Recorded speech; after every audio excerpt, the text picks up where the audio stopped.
Les chiens, c'est que Fauvel n'en a jamais raffolé. Ils ne lui déplaisent pas, c'est juste qu'elle ne ressent pas l'affection débordante que certains leur témoignent, ni même de connivence. Pas spécialement en tout cas. Les raisons à cela n'ont rien d'exceptionnel. Elle trouve les chiens empressés, trop serviles. Et puis ils donnent l'impression de manquer de finesse ou d'élégance avec leurs grosses pattes poilues et l'odeur que l'on sait. Ok, Fauvel n'a jamais adoré les chiens, mais c'est peut-être parce qu'elle n'a jamais eu l'occasion d'en rencontrer un pour de vrai. Pourtant, ça y est, la voilà enfin face à une chienne avec laquelle en plus elle devra cohabiter. « Votre réputation vous précède, ma chère », lui dit-elle muettement en tendant la main vers elle. Anna, la chienne, la regarde droit dans les yeux, mais ne lui donne pas la patte. Fauvel observe Anna avec admiration. Elle est élancée et finement musculeuse sous son poil ras. Elle a de beaux yeux. Mais Fauvel doute de pouvoir s'en faire aimer. Luc, qui a peut-être senti sa crainte soudaine, la prend par le bras avec bonhomie pour lui faire visiter la maison. Il l'entraîne à grands pas loin de l'humiliante scène, lui explique en la guidant à travers le dédale du rez-de-chaussée. Elle ne sait pas donner la patte, en tapotant l'épaule de son invité. Mais son geste, condescendant sans qu'il le veuille, ne fait que confirmer l'affront. Donc voilà, elle sait très bien donner la patte, se dit Fauvel, seulement elle ne daigne pas me la donner à moi. Peut-être d'ailleurs qu'elle ne la donne jamais, ni à Luc, ni à personne, et il sait donc à quel point c'est vexant. Luc part le lendemain matin pour un grand voyage, le tour du monde, ou un truc du genre. C'est une drôle d'idée que de vouloir faire le tour du monde. Une idée d'un autre temps, estime Fauvel. Mais Luc est un être d'un autre temps. Un type qui apprécie la bonne chair et les bonnes femmes, et qui aime à le dire.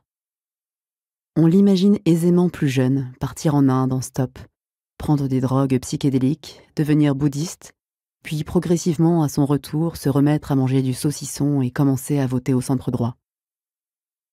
Ce n'est probablement pas un mauvais bougre pour autant. Du moins, c'est ce que Fauvel est obligé de se répéter pour ne pas se laisser aller à un dédain atrabilaire, mais bien naturel. Mado, la fille de Luc, une vieille amie de Fauvel. C'est elle qui a arrangé le coup pour que Fauvel, en perdition, depuis un moment déjà, devienne dog-sitter l'espace de quelques semaines. La mettre au vert, lui faire changer d'air, qu'elle voie autre chose, qu'elle oublie un peu. Une situation gagnant-gagnant, pourrait résumer Luc avec un sourire content. Pourtant, ces derniers temps, il est lui aussi effrayé par de grandes préoccupations. Bientôt le cercueil.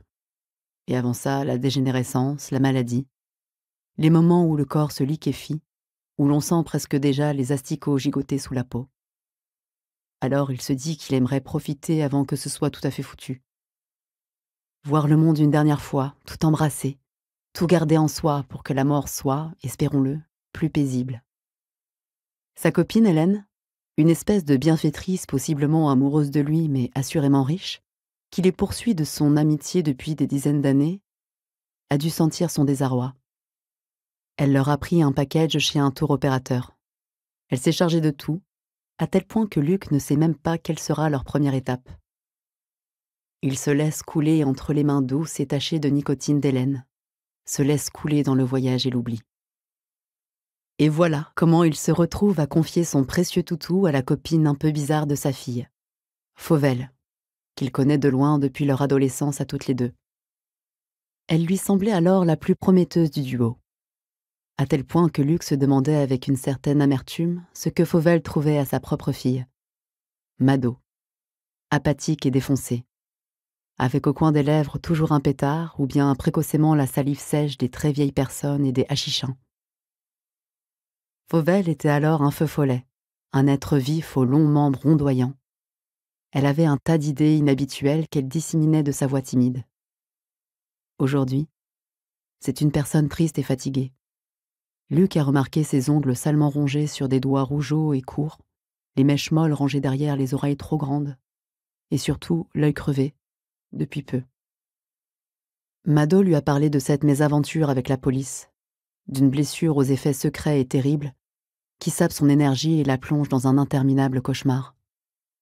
Telle qu'il la voit maintenant, elle est en effet vidée de sa fougue. D'ailleurs, elle n'a réussi à rien dans la vie.